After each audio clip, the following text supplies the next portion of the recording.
Welcome back to Untethered. Don't I sound so chipper and cheery today? I'm trying some new supplements. I'm not sponsored, so I'm not going to say the name. But I think they might be working. I was going to wait to record because my neighbors and their very loud ATV, I don't know, they keep going up and down the road. But what I wanted to talk about today was how I need to decide. And I don't really need to decide. This actually isn't a thing. It's a problem I'm creating for myself. Just for full disclaimer, I'm creating this problem for myself. But I do feel like I need to either consciously take some time to be solo, or consciously try to, or consciously, not even try to, consciously get my shit together and get back in the dating world, because I can't. I'm done being single, and I think part of that is because I am completely alone now. Since my dog has passed, that's it. It's just me. And the stark reality of that is terrifying. For example, I was in the shower today. I washed myself like normal. I use these scrubby gloves. And I'm assuming that at some point, maybe from my hair or who knows, but something got stuck in the glove. And then when I went to scrub my feet, the thing stuck in the glove got stuck in my foot. And it was a cactus needle. So I have shampoo in my hair, running down my face wash on my face because I let it sit there while I washed down the rest of my body. So I start from the top and go down to the bottom. I'm not that person that stops at the no bits and then thinks the rest cleans themselves. No, I scrub all the way down to the bottom of my feet. And when I went to scrub the bottom of my foot, the cactus needle from the glove went into my foot. So here I am with the soapy eyes, slippery, and I have to get out of the shower and find the tweezers and tweeze this effing needle out of my foot. That's fine. I managed okay. But as soon as I went to step back in the shower, I realized somehow that cactus needle stayed on that sponge as I, again, washed down from the top of my head to the bottom of my feet, which means I go down around some very sensitive parts. What if that cactus needle had embedded itself in one of those parts? What the fuck would I have done? I can't pull that out. I can't reach with neat tweezers and a mirror and seeing things. All of this seems like too much. Trying to aim, I just can't imagine trying to contort to tweeze a cactus needle out of a very private part.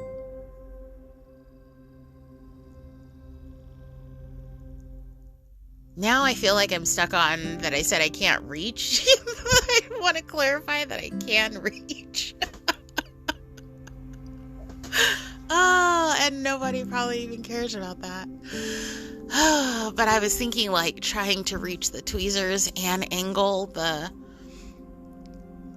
mirror and watch and make sure I don't damage something. That all just seems terrifying.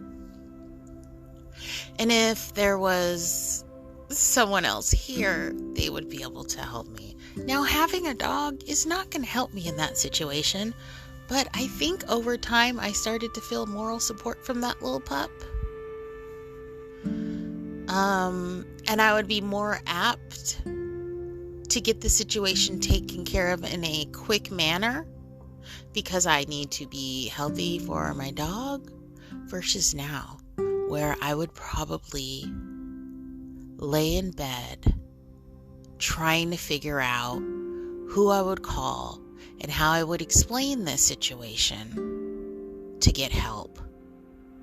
And that would turn into like an entire day ordeal.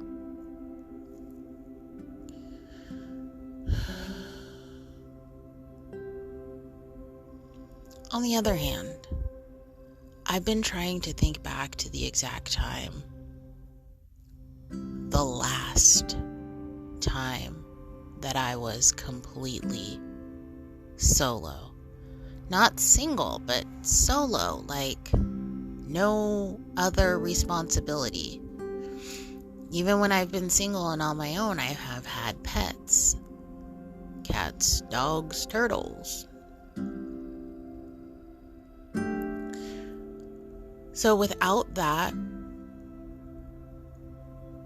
I feel like that's a great time for me to do some self-exploration, for me to discover me without having to consider anyone else first. Maybe there's big changes ahead for me. Maybe that's some good self-growth part. So I struggle with both. But let me tell you, when that cactus needle got stuck in my foot today, I really had to think twice about what the fuck would I do.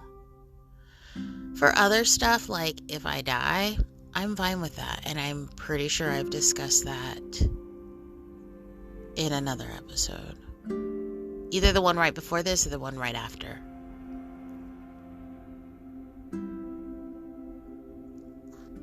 I just feel like this is a time where I should maybe not make decisions like that because the situation is fresh, or again, it's a fabricated issue. It's a non-issue. I don't need to even make that choice. And just let life happen.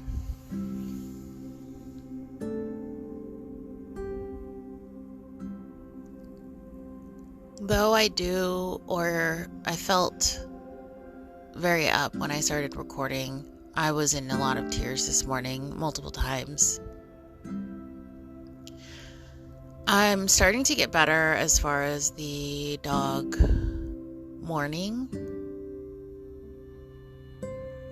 Next week will be a month since she passed.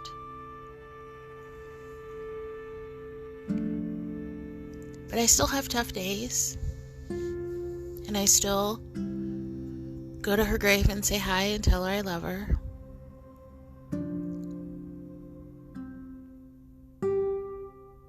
Yeah, as I'm actually saying this out loud, which is another reason why it's nice for me to have another human in my life. It doesn't even need to be really in a romantic aspect. I would love it. I would really love it. Like, I think the thing that would probably be the most healing for me is if one of my friends just came with their RV or bus or I don't know, whatever they have, and stayed on my property with me. In their rig, just do their own thing,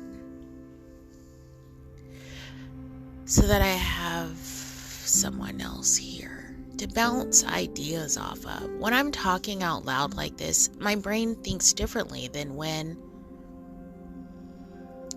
my brain brainstorms differently than it does when I'm just silent thinking things out in my head. And if I have another person to bounce those those thoughts and ideas off of, that really gets things going. Or I get their perspective. Or it sparks a memory of something. And that, I think, is the part that I miss about having someone around. I mean, yeah, it would be great to have someone to fucking cuddle, but for that stuff. Or to say, "Ooh, did you see that? when I'm out in the hammock looking at the sky. But I also know that, like, I do have a shit ton of healing that I need to do. And it's probably only fair to the next person that I properly heal from everything. From all of the deaths, from the miscarriage, from the career change and the physical move, all of it.